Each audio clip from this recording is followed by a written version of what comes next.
Now, look, I think we all know who the real winner from this weekend was. Well, I mean, it's definitely not us because we've got another month's break until Austin, but then we got to think about Lawrence the Lizard for a second. Is he the real winner? And speaking as a Lawrence myself, I heartily approve of that naming, but there are plenty of other topics to consider here which aren't quite as wholesome. Because we have to talk about Daniel Ricciardo first, and don't worry, I will get onto Lando in a moment, but we need to discuss Ricciardo first and foremost.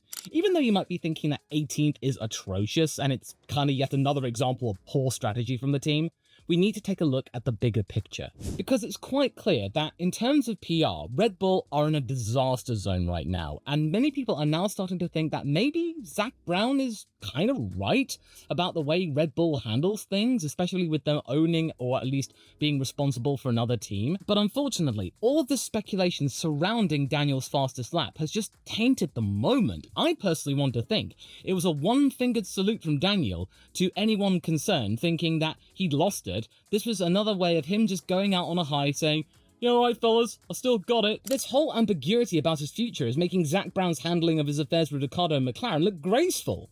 But the sheer outpouring of emotion, support and goodwill toward this man, Ricciardo, from journalists, the fans and drivers, it just goes to show how much of an impact this guy's made in Formula 1 even though he never won a world title. It was an experience. Red Bull have remained silent about the whole thing, except Lauren Mecky's coming out after the race saying, "Oh, we wanted to give Daniel a send-off by allowing him a chance for the fastest lap, but we can't necessarily trust that." Then there was the guard of honor at the RB garage. It's just like, this is just really, really morbid. Just say it. Vowels handled Sargent's dismissal better than this. It wasn't even clear that Daniel knew 100% about what was going on. Is this it for him? Is he coming back in Abu Dhabi for a last waltz like some rumours suggest for a proper goodbye? Or could something else be happening with Checo? We don't know. Now, of course, this is business. F1 teams don't necessarily have to tell us everything that goes on behind the scenes. But given this is Daniel Ricciardo and potentially this was his last race, surely they would want to at least tell us all ahead of time saying, "This is Daniel's last race. We're going to pay tribute to him. We're going to make sure he goes out on a high by giving him the best car possible." But we did not get that. We just then got this fastest lap thing, which is nice, and it will go down in the history books of Singapore. It's now, I think, the race lap record. If Liam's going to be in the car ahead of Austin, tell us ahead of this race so everyone can process this properly. We got left with a normally happy man holding back tears in interviews. This was disgraceful, undignified. Daniel's end in F1 should not have been like this. Not like this. Now, granted, Daniel, in his own optimistic way, was able to see the better side of things, the silver lining of this very dark cloud, saying that he might be expecting a really nice Christmas present in doing his part to aid his friend Max Verstappen in his bid to retain the World Championship, because by doing this, getting this fastest lap point away from Lando Norris, it meant that now, statistically, Lando's job in trying to get this championship from Max has just got that little bit harder. But even now, this theory's riddled with doubt. No one's quite sure who made that call, and it's tainting the symbolism of the moment. Did Daniel orchestrate it himself? Did VCarb plan it as a thank you, like they mentioned in their press statement? Or is this something that could vindicate Zak Brown's feelings that Red Bull Racing is pulling the strings at another team to benefit Max? If this turns out to have been something that he came up with of his own accord and he wanted to help out Max on his own, then fair enough. But the fact is, though, something that we've really seen throughout the season with Red Bull, we don't know. They've really been going against the grain as to what we expect from them. We think they're going to do one thing, they do another thing. All of this is just going to cause speculation for the months to come and basically muddy the end of Daniel Ricciardo's time in Formula 1, if indeed it is the end. We don't know what's going on here, and given that Sergio Perez really fell off here and in Baku, he didn't translate that fourth place or even podium, we might not know whether Daniel's time in VCarb is over and his second stint at Red Bull might be beginning. We've got no clue, and I don't think even Daniel has a clue. But what we did see is that Daniel is a winner amongst the world of F1, and this outpouring is something special that I don't recall seeing for any driver in recent times except for maybe Kimi Räikkönen. Mind you, he probably would have hated this attention, so I think Daniel tops it, but yeah.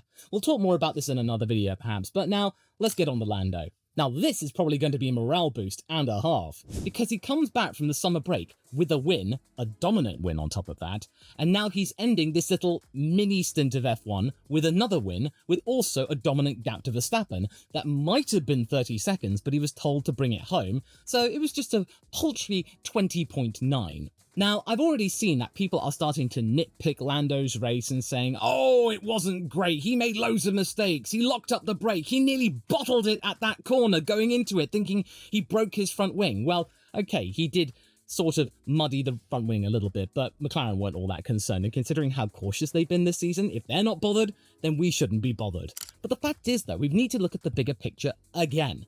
Lando was able to stay in front, convincingly so, around Marina Bay, one of the most arduous races on the calendar, which is why I also express kudos to the F1 Academy drivers for doing all of that in the middle of the day when you've got the sun to contend with the humidity as well. So, props to Abby pulling off that dominant double win.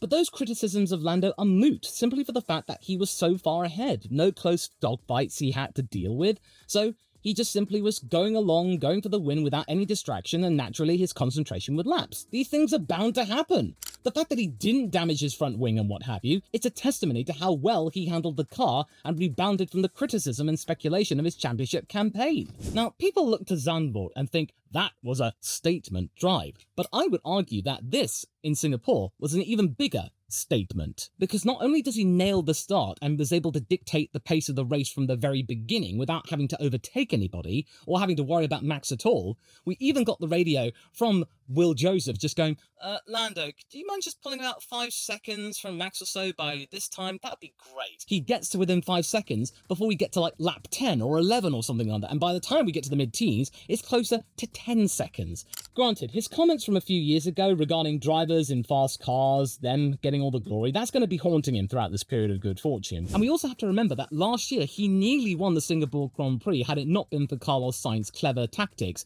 in making sure that George Russell didn't leapfrog him. So I've got to admit, you managed to do one better, Lando. Well done. And well done to you too, Max, considering that I wasn't expecting you to even get that many points or even any points. In that car, which did not like this circuit at all and earlier in the weekend looked perilously close to going out in Q1, this was a tour de force akin to Silverstone, where the prevailing winds there was showing that Red Bull would have been lucky for a top 5 finish, but he was able to almost take the win from Hamilton. This kind of drive reminds us all that Max Verstappen, even though he does have his wobbles and a couple of off races, he is a generational talent. He was able to drag this car, which we all thought was going to be 14th, 15th and 16th, even he thought so, but he was able to pull it off, whereas Checo simply could not do the job. And this is the kind of performance that might save Max's bacon, especially now thanks to Daniel supposedly gifting him an extra point back. But that wasn't the biggest win the driver had this weekend. And I think it's safe to say that the British media's narrative of Max being the villain has certainly permeated all through English-speaking domains or wherever Sky Sports is broadcast. You know, to the point where at most races, if he wins the race, he is booed, and at some races, even people are chanting, "At you, Max!" Well, that kind of thing would get you community service with the FIA if you weren't too careful. As Max Verstappen found out for himself, not long after Mohammed bin Sulayem, the president of the FIA, said that drivers should swear less. And then, lo and behold, Max gets a penalty. And the way that Max carried himself, I think everybody got behind, even those who do not like Verstappen at all. Because the way I expected Max to handle this was not the way that we actually got. The way he handled it was extremely shrewd. He didn't break any rules, but still made his feelings loud and clear. The FIA had nothing to go on since he turned up at the press conferences like he's supposed to, and he said stuff, albeit not very much. Whereas he had all the time in the world for the journalists outside and in Red Bull's facilities. And I just think this entire thing is backwards and it's going after the wrong people. Because sure, drivers do swear. In the heat of the moment, they do have colourful language. But the fact is, though, is that the media is the one that propagates the stories. And even the FIA statements, they don't censor the sentence. They don't have to include it. They could just run that piece or quote without that particular sentence. They could just start it from a different sentence that's a lot more PG-13 or PG or universal. And even the people that put out the radio messages, they're the ones responsible that it goes out live on air. They should be the people that Sulayem should be directing his wrath toward to, not the drivers. But then people sort of want the cussing and they want the swearing, so it's a real bind that everyone's in. All the drivers are on tippy-toe, more actively so, very deliberately, and Max is now having a bit of a mute protest when it comes to the FIA, but he's very good for the fact that he's not getting in trouble about it. So now it's up to George Russell as the president of the GPDA to actually come up with a unified message and really go to the FIA to discuss this, or else maybe they might have to resort to a driver's strike. It's happened in F1 before. But naturally, it's put the FIA in a very awkward situation again. And blocking people on social media really does not help your case. It kind of makes you look like you're on the defensive. Anywho, I want to talk about racing some more, and this one was a fascinating contrast to last weekend. After Oliver Behrman did surprisingly well against Nico in the same car, the German was clearly suffering from a touched nerve, because after losing out on points in Baku, he was in 9th place, but due to a confusion with green flags and safety cars, he then lost a couple of places within the kerfuffle. But now he came back strong, because this was one of Nico's best weekends this season, qualifying 6th on merit, staying up in the top 10, convincingly so, outshining his teammate considerably as well, and once again being a thorn in Checo's side and messing around with him, preventing him from overtaking, and he gets another 9th place. And now Nico Hülkenberg can celebrate that he is now in the top 10 in the driver's standing, pushing out Lance Stroll out of that top 10, and Haas are within 3 points of VCARB, and they could get 6th. It's now a possibility. I mean, this doesn't take away from Oliver Behrman's performance last time out, because he was at a track which Haas were right to bring him out for, because he absolutely loves this track. He's a beast there. But Hülkenberg's response? That was really high-class stuff, so good on you, Nico. Well done. And then there's Colapinto. Sure, he didn't score points, so it saves me having to chug another pint of cola, but after that start, does that really matter? It's not every day that a rookie like that in a Williams can pull off that kind of maneuver to the point where it's intimidating the likes of Carlos Sainz and Alex Albon, his teammate. But then again, Carlos is easily intimidated, as was the case when Checo intimidated him. So now Franco's doing the same thing, and Checo respects Colapinto.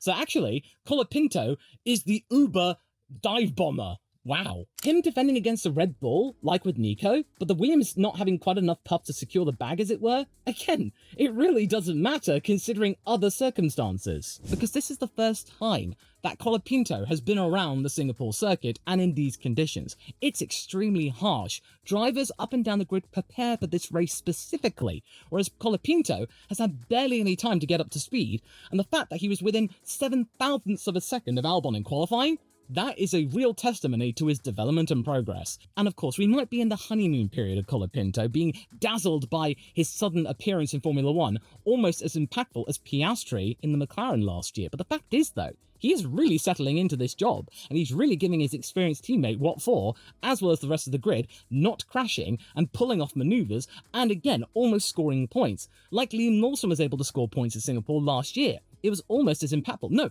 more so, considering again how bad that Williams car has been this year and how tricky it can be, although it is improving.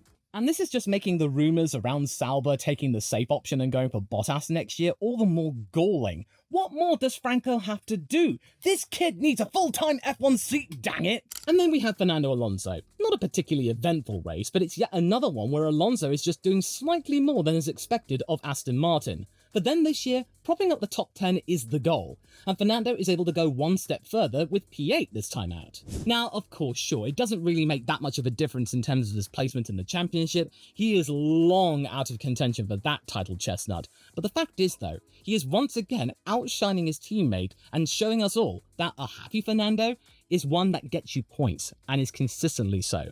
And even though the hype and mania and passion for Adrian Newey coming to Aston Martin is starting to wane a little bit, because we got a little bit of a quip on the radio regarding pushing all the buttons, because I think he accidentally pushed the pit limiter button, and then Alonso clapped back by saying, "I'm just pressing all the buttons," because, you know, it doesn't really make much of a difference because how bad the car was in practice, which was another one for the textbooks. But the fact of the matter is, though, is that Fernando is still able to score points in a car which is a little bit on the wane, and might be outclassed by Williams at the end of this season. And that is a really, really shocking testimony for the fact of how much money Paul Stroll has put into that project. And then James Vowles is able to do slightly better with much less. Then we get to the meh section. Now, this is a borderline meh, but the two things that put him here were his mistake in Q3, which allowed both Mercedes to qualify ahead of him, and George being a cork in his bottle for a second time during the first stint of the race. I've noticed this now. There's just something about George Russell's racing style that Oscar can't quite hack yet without a major difference in terms of tyre delta and performance. He needs to have much better tyres to get past George quickly.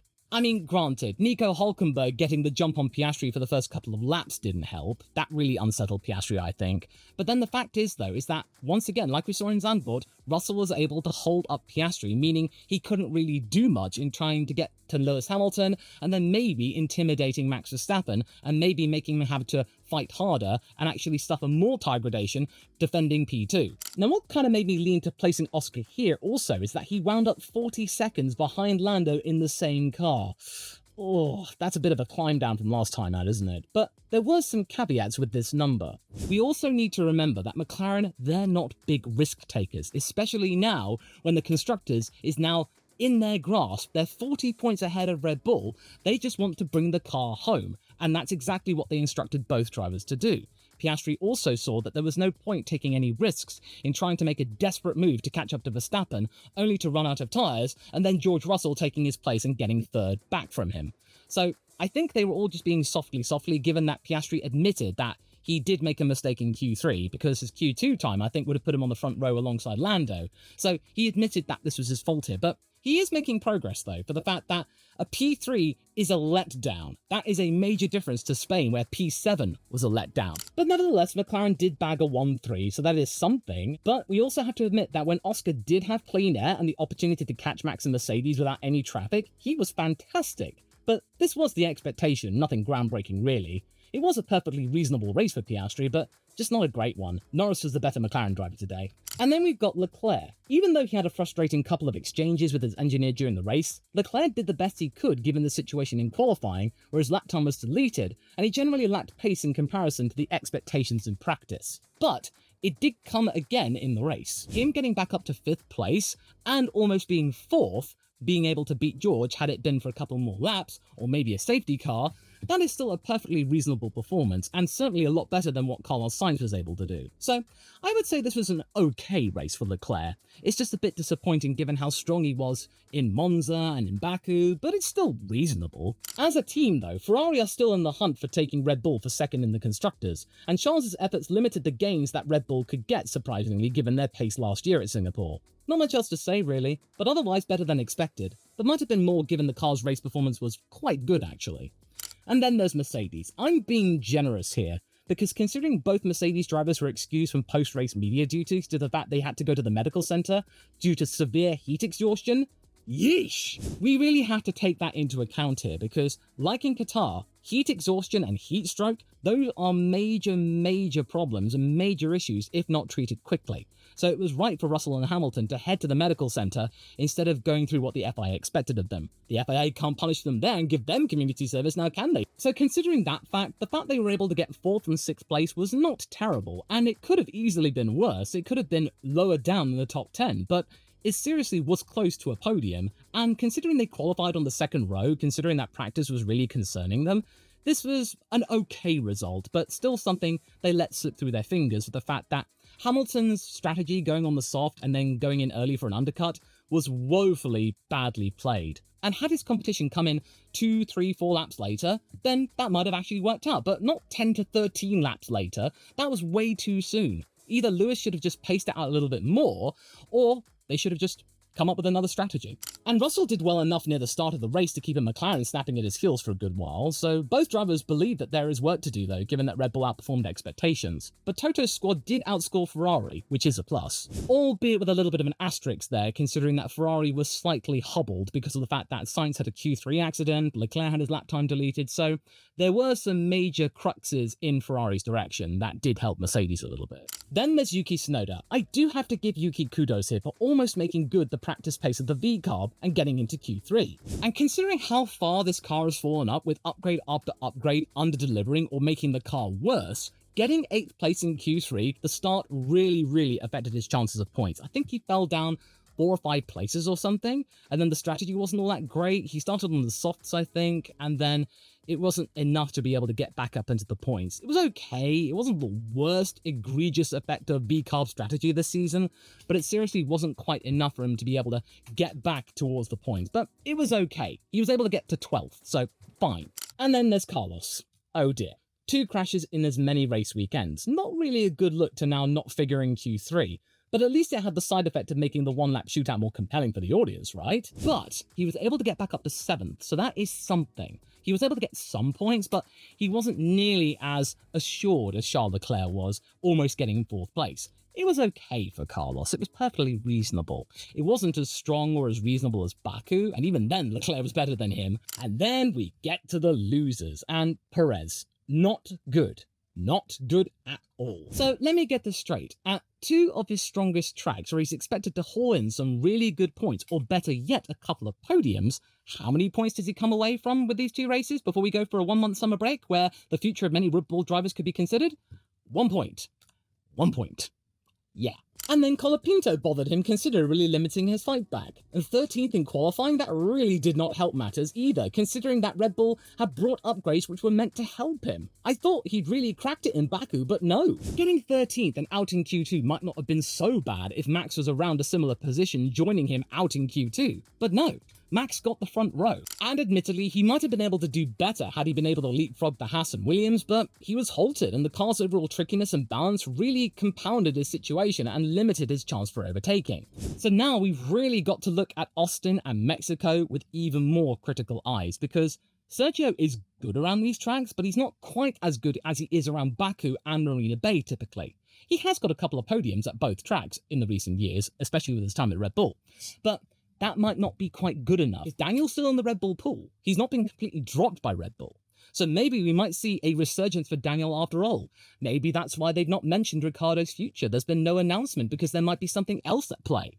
But the fact is, though, we are still speculating right now. But I guess for Red Bull, it's a good thing they've got a 1 month break. But for us, this is going to agonize us for the next 4 weeks, isn't it? Then there's Lance Stroll. A messy weekend at a track he's never really gotten on with. Brake issues didn't help either, and when compared to his teammate, he was woefully off the pace and looked terrible, most likely down to the conditions being particularly bad, according to followers of mine, who told me the weather was even worse than usual when they were there in person. I do have to admit that Lance did look really shaky in media interviews. He looked 10 years older or something like that. I hope he's okay. I don't want to wish him ill health or anything like that, but on the track, it just was not great. He was out in Q1, Alonso completely spanked him again, and maybe this is a little bit of karma after his mid-season boast saying, "Oh, I'm just as good as Fernando. It's just what it is. Look at the results, 4 for 4. Well, I don't think he's 4 for 4 anymore, mate, so maybe it's best not to poke the beast. Don't poke L Plan, because otherwise he might make an L Plan for you. But to be fair, we weren't really expecting much from Stroll here, but this was just yet another sign that his pace seems to tail off near the end of the season, and right when he's fallen out of the top 10, and if he's not careful, Tsunoda could jump past him, as well as a resurgent Albon if he keeps scoring points. Now speaking of, this was probably a race where Albon was sweating more than most. Not just for the fact that it's Singapore, and many drivers are expected to lose a lot of weight in terms of lost sweat and water. The fact is, though, is that I think he's had a little bit of a rude awakening. This is the first Williams teammate that he's had that can actually give him a genuine spook. Franco Colapinto, he's a beast, because he's proving once again that he's no Logan Sargent, because qualifying just ahead of his Argentinian teammate by 7 thousandths, Franco's dive bomb then into turn 1, throwing him off really badly to the point where he protested on the radio. He then fell down to 15th. That was a major surprise and shock. And then to top it all off, he did have the pace. He was frustrated that the Williams did not score. His Williams, because he thought he had a car which could do that. And according to the estimates, it was a car, in theory, that could have gotten the 10th place if all was good. Franco was in that position for the longest time. But then ultimately, his engine overheated, many people thinking it was a visor tear-off that got in the engine. It overheated. It's already quite warm there to begin with. So, yeah, it's a little bit of a bad time for Albon. And then Colapinto almost gets in the points.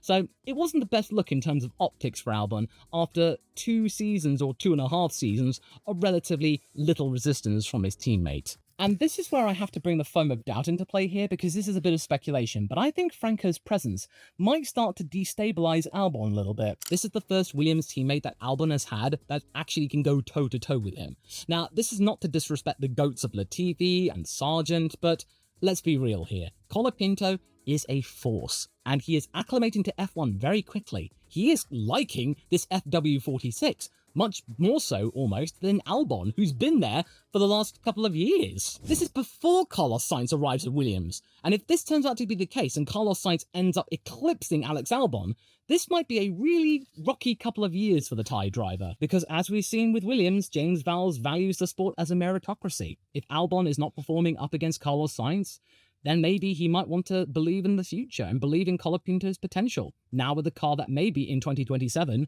could yield several points easily, or maybe a podium or two. Then there's Gasly. After a promising Baku, which might have yielded a point or two had he qualified better and not gotten that penalty, this was a race where even the two Saubers finished ahead of him, and he was not happy in the media pen about it. He simply said the car was not competitive no matter what they tried to do. The medium stint, that was just not great, and then ultimately his role in the race was just there to try and help Ocon do better than he was, he starting 15th, getting into Q2. Esteban did ultimately finish 13th, so that was okay for Alpine, but Gasly was there to help a teammate that is leaving, and that's a bad day at the office for Gasly, not a really good one. And then there's Magnussen. After taking a weekend off, this was not the race he wanted to signal his comeback with, keen to intimidate the field with his desire to hustle, with what seemingly might be the last races of his F1 career. Instead, what we got is him qualifying 14th, whereas Hülkenberg qualified 6th, and Magnussen was reasonable throughout the race until he got a puncture around turn 5, and it wasn't even a major spectacular puncture, it was just him clouting the wall and it just taking the edge off the tyre, and then what we got was a slow deflation and just him limping back to the pits. It was not exactly a glorious show, and another case of Hülkenberg really eclipsing the Dane driver. It's a shame. We were all expecting so much and ultimately what we got was very little, but hey, at least he escaped propping up Q2 or something like that. It was nice to see him back, but it wasn't what we were expecting. But maybe what were we meant to expect, honestly? Maybe Austin might be better. He might be better there. And maybe Austin might be better for Max, having had some time away from F1 to think about his future. But one option could be interesting and benefit Aston Martin at the same time. Because if he does quit F1 if he chooses to go to the World Endurance Championship instead of F1, Aston Martin could do that as well. Which is what I talk more about in this video here, that you can go and watch next.